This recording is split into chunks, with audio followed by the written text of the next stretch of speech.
Hello students, welcome to EWS academy again and मैं आपकी maths mentor. और आज मैं आपके सामने लेकर आ चुकी हूँ क्लास 7th का चैप्टर 11 एक्सपोनेंट्स एंड पावर। सो काफ़ी टाइम बाद आज हम मिले हैं, तो आई होप कि आपको अच्छा लगा होगा मुझसे मिलकर। सो आज हम स्टार्ट करते हैं अपना चैप्टर 11 क्लास 7th का एक्सपोनेंट्स एंड पावर, जिसमें मैंने सामने स्क्रीन पर आपको इंट्रोडक्शन दिख रहा होगा। मैंने लिखा है एक्सपोनेंट्स की जो डेफिनेशन है वो लिख रखी है कि एक्सपोनेंट्स होते क्या हैं। तो किसी भी बड़े नंबर को पढ़ने के लिए, उसको इजी बनाने के लिए हम एक्सपोनेंट्स का यूज करते हैं। वही चीज आज हम इस चैप्टर में आगे कंटिन्यू करेंगे। उससे पहले मैं आपको एक छोटा सा रिकैप दे देती हूँ कि इस चैप्टर में है क्या। तो एक्सपोनेंट्स क्या होता है? Exponent is the quantity that represents the power to which the number is raised. So किसी भी बड़े नंबर को पढ़ने के लिए हम जो वैल्यू यूज करते, पावर यूज करते हैं, उसे क्या कहते हैं? एक्सपोनेंट्स कहते हैं। फॉर एग्जाम्पल, इफ मैं किसी नंबर की पावर 5 लिख रही हूं, इट मीन्स कि मैं 10 को 5 बार मल्टीप्लाई कर रही हूं, और 10 को 5 बार मल्टीप्लाई करने के लिए मुझे इस फॉर्म में लिखना पड़ेगा। 10 को 5 बार, देन मैं आगे मल्टीप्लाई करके जो मेरी वैल्यू आएगी वो आएगी 1 लाख लगभग।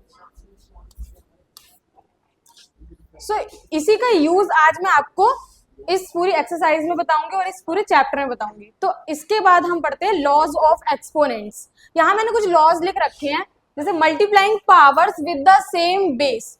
इफ किसी भी नंबर का बेस जो है वो सेम है और पावर अलग है, तो हम उसको कैसे मल्टीप्लाई करते हैं और कैसे प्लस करते हैं। लाइक यहाँ हो जाएगी 3 की पावर 4 प्लस 3, 3 की पावर 7, इस तरीके से। इट मीन्स 3 हमारा 7 बार मल्टीप्लाई हो रहे हैं, उसके बाद जो वैल्यू आएगी वो इसका आंसर होगा। Then move towards next, dividing powers with the same base. It means यहाँ पर जो बेस है वो सेम है, पर जो पावर है वो डिफरेंट है। और डिवाइड के केस में क्या होता है, यहाँ पावर माइनस हो रही होती है, 6 माइनस 3, इट मीन्स 6 की पावर 3 आएगी, और इसका मतलब होता है 6 हमारा 3 बार मल्टीप्लाई हो रहा है। देन हम आगे बढ़ते हैं, taking power of a power. It means हमें ब्रैकेट के अंदर भी एक पावर दे रखी है और बाहर भी दे रखी है, उसको हमें मल्टीप्लाई करना है। तो इस केस में हम पावर्स को मल्टीप्लाई करते हैं। 2 3 6, तो यहाँ पर 5 की पावर 6 हो गई। नेक्स्ट हम बात कर रहे हैं multiplying powers with the same exponents.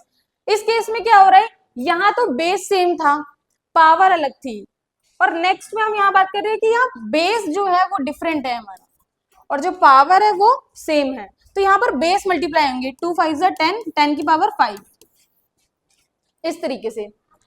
Next हमारा dividing powers with the same base same as dividing powers with the same base, same exponent, sorry.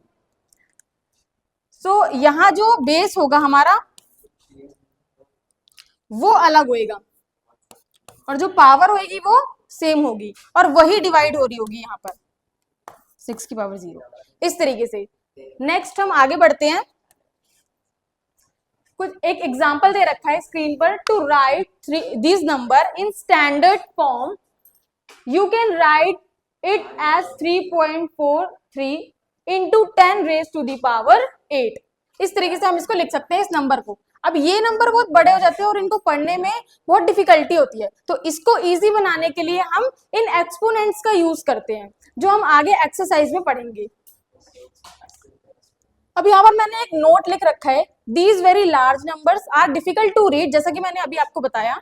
Understand and compare, ठीक है, कंपेयर करने में और अंडरस्टैंड होने में बहुत ही ज्यादा डिफिकल्टी होती है। सो इसी को इजी बनाने के लिए हम एक्सपोनेंट्स का यूज करते हैं।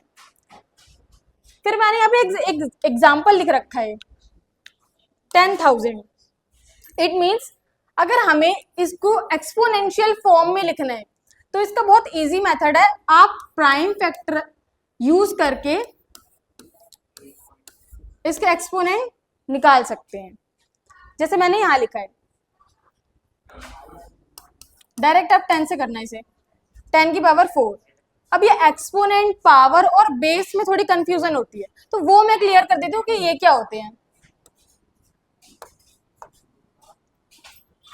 मैंने लिखा 2 रेज टू द पावर 5, तो तो ये जो है ये हमारा यहाँ पर एक्सपोनेंट हो गया और ये जो है हमारा यहाँ पर बेस हो गया और इस पूरे को हम बोलते हैं पावर। तो ये पावर, बेस और एक्सपोनेंट का डिफरेंस है। नेक्स्ट हम बात करते हैं एक्सरसाइज की। क्वेश्चन नंबर फर्स्ट दे रखा है फाइंड द वैल्यू ऑफ, इन सबकी हमें वैल्यू निकालनी है। तो जैसा कि मैंने अभी बताया आपको कि जब पावर जितनी बार दे रखी होगी उतनी बार उस नंबर को मल्टीप्लाई करना है। इट मीन्स 2 को हमें 6 बार मल्टीप्लाई करना है। 2 into 2 into 2 into 2 into 2 and into 2। 2 to the 4, 4 to the 8, 8 to the 16, 16 to the 36, 36 to the, ये आ जाएगा हमारा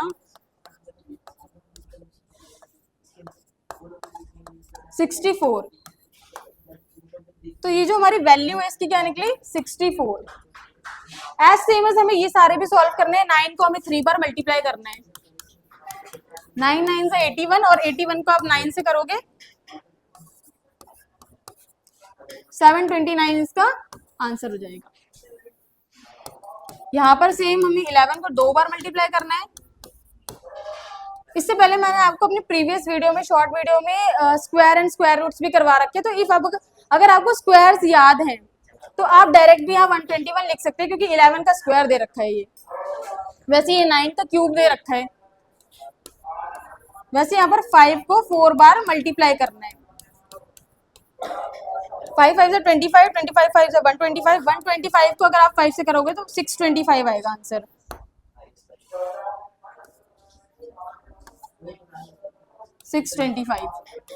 ये इसकी वैल्यू आ गई।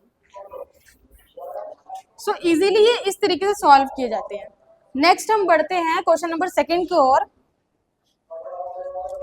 अब इसमें क्या बोल रहे हैं, express the following in exponential form. अगर मुझे किसी नंबर को एक्सपोनेंशियल फॉर्म में लिखना है वो मैं कैसे लिखूंगी। अब मैंने पीछे आपको क्वेश्चन नंबर फर्स्ट में क्या करवाया है, उसको इस फॉर्म में लिखवाया है। Now we have to convert this into exponential form.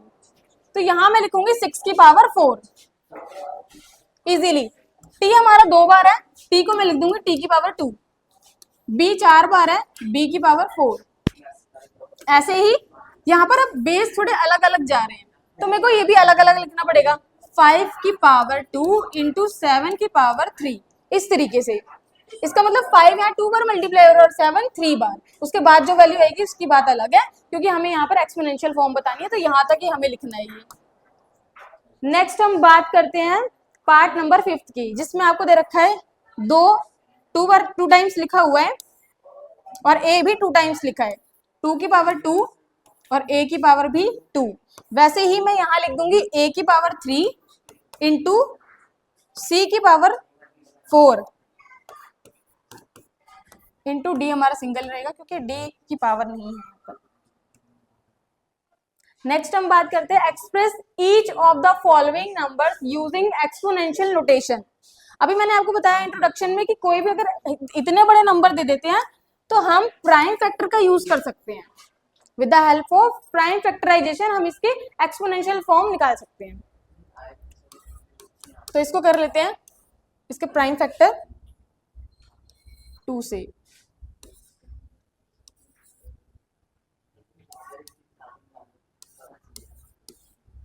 One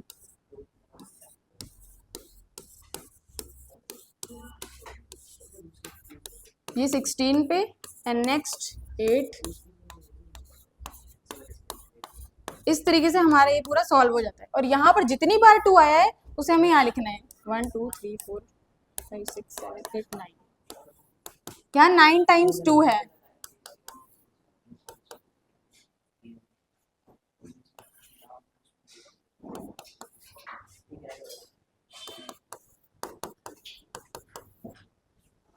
तो यहाँ पर 2 की पावर 9 आ गई। ये हमारा आंसर हो गया।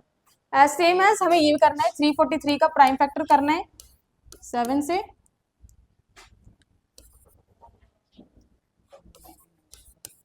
(49) 7 पे। यहाँ पर जो हमारे 7 है वो 3 टाइम्स आ रहा है। इट मीन्स 7 की पावर 3 है। तो ये हमारे एक्सपोनेंशियल फॉर्म है, ये जो वैल्यू निकलेगा। नेक्स्ट हम करते हैं 7 to 9 को सॉल्व। इसको हम यहाँ ऑड नंबर है तो पीछे से आप देख सकते हैं कि ऑड है या इवन, तो डायरेक्ट मैं ये 3 से करूंगी। 6 आता है 2 पर,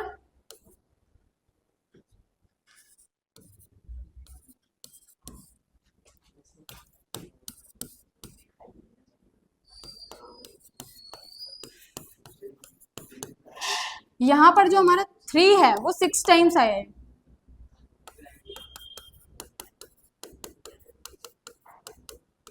सिक्स टाइम्स, इट मीन्स 3 की पावर 6, ये हमारी इसकी वैल्यू होगी। नेक्स्ट क्वेश्चन जो पार्ट नंबर 4 है, ये मैं आपको होमवर्क में देना चाहूंगी, ये आप सॉल्व करेंगे। Thank you.